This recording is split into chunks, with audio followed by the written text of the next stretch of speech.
Right.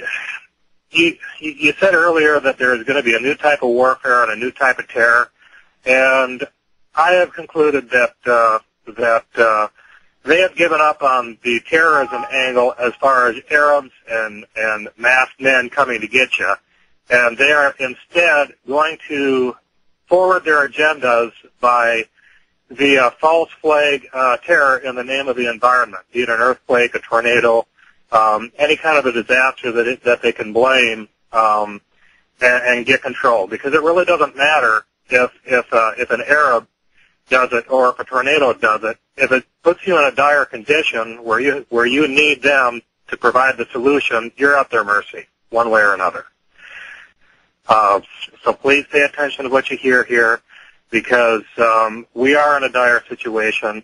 And I'm just going to get going. The first thing that we need to see here is the gravity of the lies, how massive they are that we've been told, just about this one simple event. If there's one event that can show you how big the lie is, it is the disaster at Fukushima.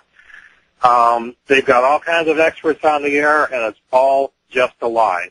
The website, just in case you can't find it on James's site, is gemstonefreelance.com. And when you get there, you're going to see a whole bunch of links, and I'm going to go through these and explain to you what they mean.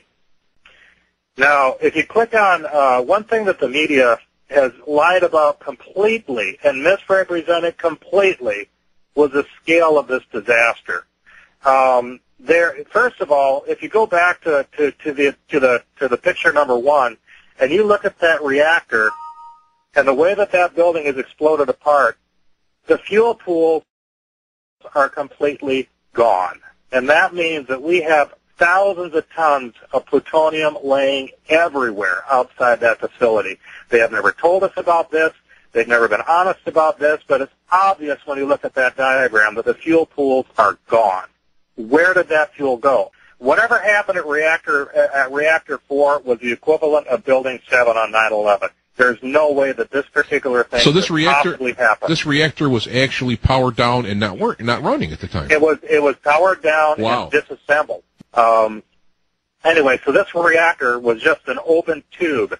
There is nothing in there at all. No core, no uranium, no nothing, no steam separator. It was completely disassembled and it exploded anyway. And so how did that happen? Well, we'll get into that later. And if you look at that, you can see how thick those walls were that got blown away. Now, they're trying to tell us that hydrogen blew these massively built structures apart, which just isn't plausible in any way. There's no way that hydrogen is going to be doing this. Hydrogen produces what's called a non-ideal subsonic explosion. If you take a perfect oxygen and hydrogen mix, your shock wave cannot exceed the speed of sound. And if it's an air hydrogen mix, the shock wave is even slower.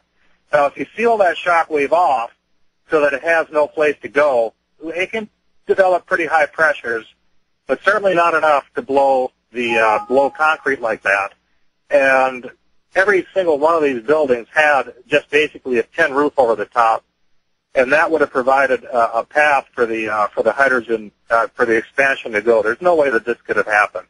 If I'm in the nuclear industry and I build nuclear reactors, I'm going to know what you're saying. So I'm going to look at this and go, wait a minute, there's something wrong. Just like when the buildings collapsed in 9/11, if you type of buildings, you're going to go, wait a minute, that shouldn't happen like that.